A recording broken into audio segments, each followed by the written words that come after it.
Okay, so it's been a couple hours since I saw the new Monsuno today, so I may sort of get off track. I had to eat lunch, so you can't blame me for getting hungry. Today's episode was a great milestone in the plot. Explained a few things.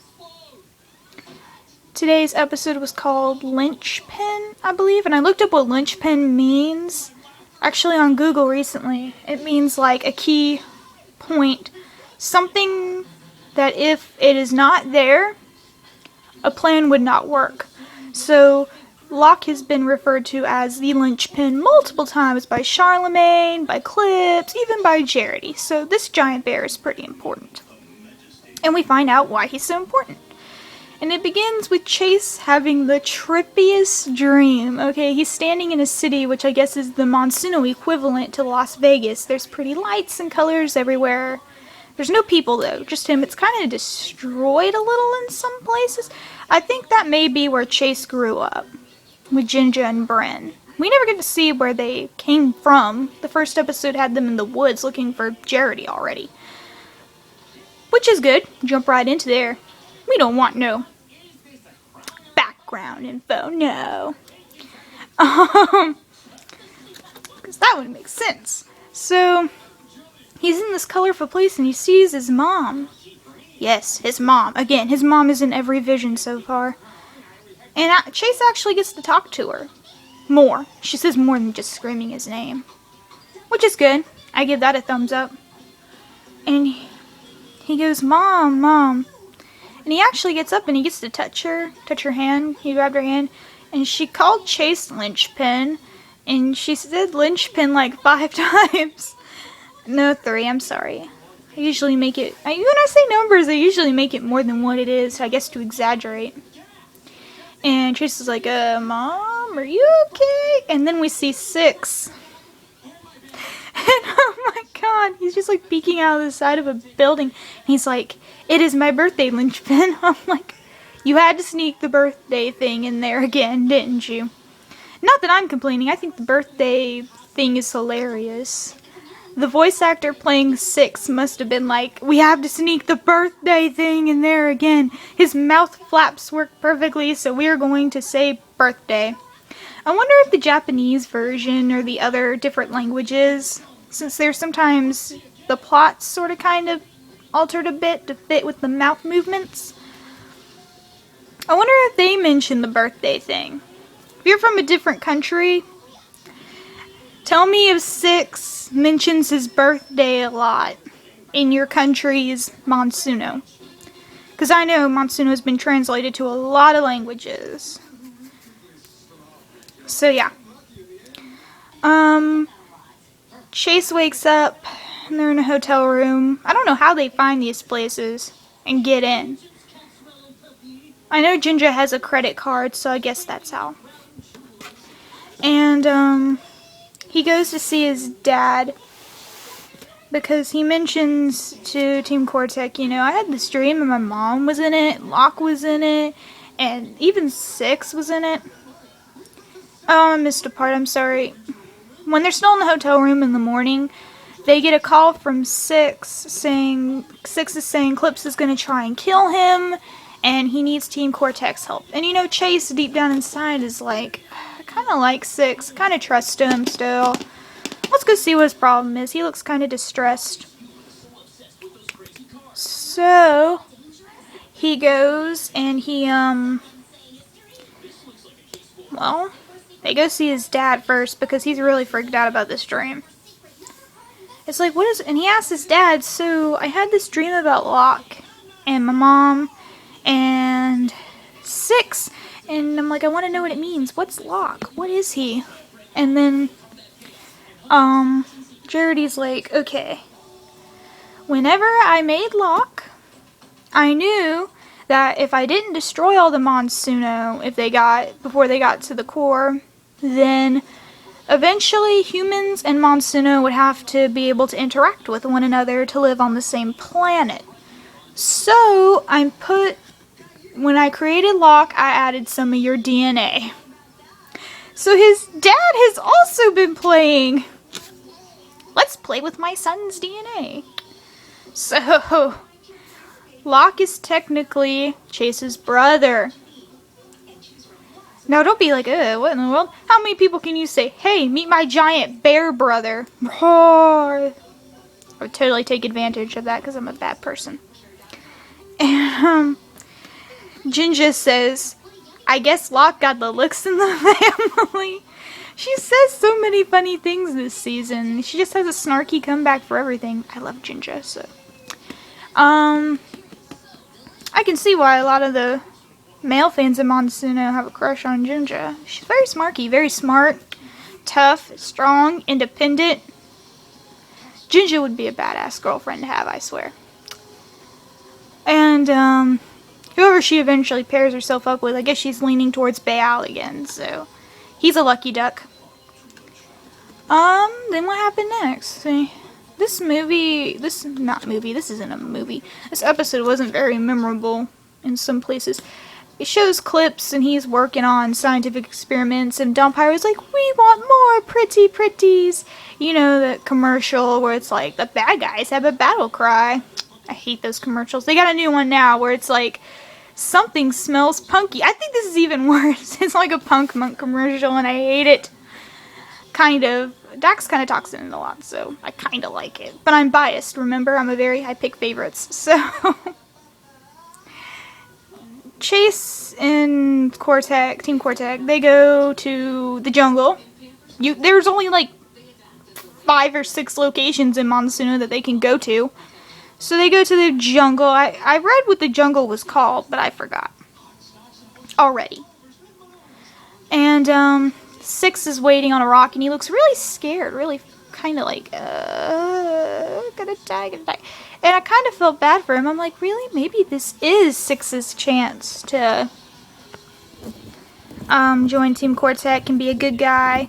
And Baal actually tells Six, every journey begins with a single step. Even if that step is backtracking to another step. I was like, okay. And Baal kind of tries to look in his eyes a little, and Six looks away. And Baal has this pissed off look on his face. He's like, you don't look away from the monk. Look me in the eyes when I'm talking to you. So, Baal finds that suspicious, and then the group kind of moves forward, but Dax and Baal stay back, and Dax comes up and he goes, hey, Monkfish, what was that look? Did you have a vision? Do you have a bad feeling? Is it gas? Just how he says that, it's funny. It's like, tell me. And Baal goes, I tried to look into his eyes, but he looked away. And Dax is like, I saw that too. Something's not right. And they hear a voice in the jungle, so they go off to see it, and it's Don Pyro, and they get caught in a bag. Yep. And then they go forward, and Clips and Hargrave and Don Pyro are waiting to ambush Chase, and the other 2 remaining, which would be Bryn and Ginger. And they start a good big old fight. Hargrave uses, his new buddy, Twin Sting, which is the 2-tailed scorpion from Kidnapped, if you don't remember. Or if you want to go see a picture of it. And, of course, Clips uses Backslash. Clips is the only bad guy, I think, that only uses... Well, no, Don Pyro only uses one, even though he's demanding more pretties. But, Clips, he's the only main bad guy that's really only used one Monsuno. Besides Talus, he uses no Monsuno. I don't think he even has one at this point. He probably does, he just hasn't used it yet. But whatever. So they start this big old 3-way fight, and Six is just standing on a rock, just looking up into space, and Chase is like, Six, yeah, huge battle going on here, we could kind of use some backup. And Six kind of gives Chase a weird look, just like a confused look. I think that looked more of confusion than contempt. And he sends out Demise, but he tells Demise, stand back, we're gonna see if Chase needs us. And Chase is like, cool. I'm cool with that. I'm down with that. And, because he trusts Six. But, Clips does that weird thing where he commands Six to do something and Six cannot disobey. I read on Facebook, they asked some question about Six, like what's wrong with his eye or something. Someone said in the Japanese version, Clips control 6 when his eye goes all eclipse mode. So maybe 6 is good, because he seemed really desperate to the point I need to help Chase. He's just being brainwashed by Clips. But Chase isn't never going to trust him again, hopefully. I mean, Chase is very, very prone to, let's just see what happens. He's a bit too trusting for my taste. And Chase is like, aw, crap. So they fight, and Chase takes down Demise, and he's like, there's also the big reveal, I made 6 with your DNA too. And Chase is like, how many creepy experiments have I been a part of? How many others are? And I'm thinking, Clips never said whatever, but I'm like, when it went to commercial or whatever, I went, 5 more, but who's counting? Ha ha ha ha ha ha. I mean, yeah, I'm thinking he used Chase's DNA for that too. The question is, how did he get that DNA? I can understand Jarity having Chase's DNA. I mean, hey son, can I brush your hair out? Sure, Dad. Ha ha ha. Jarity has some skeletons in the closet. Because, I mean, every time you mention Jarity to somebody, even in the new graphic novel, I have a copy of that, just the mention of Jarity's name to Dr. Moto, she wigged out. She was like, he's going to steal my work. I'm like, oh, crag. I'll have to cover volume 1 of the graphic novel in another review. And I plan on doing that, actually, eventually. So then Chase takes down Demise, and then Chase is like, okay, brother, so how do you expect to fight me without any Monsuno? And then 6 is like, oh, I'm just going to take yours. And he grabs Locke's core and connects with Locke.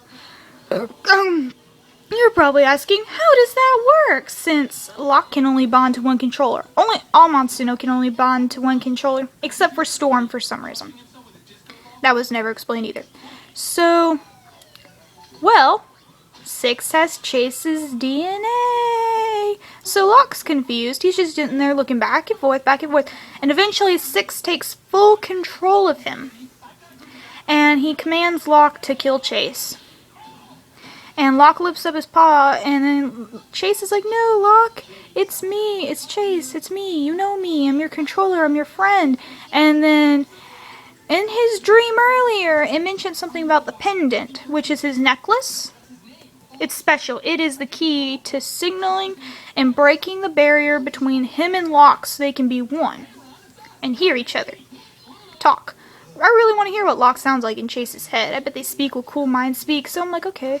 So Chase takes his necklace, and it's a whistle, and he blows into it, and it breaks 6's control and makes Locke completely loyal to Chase.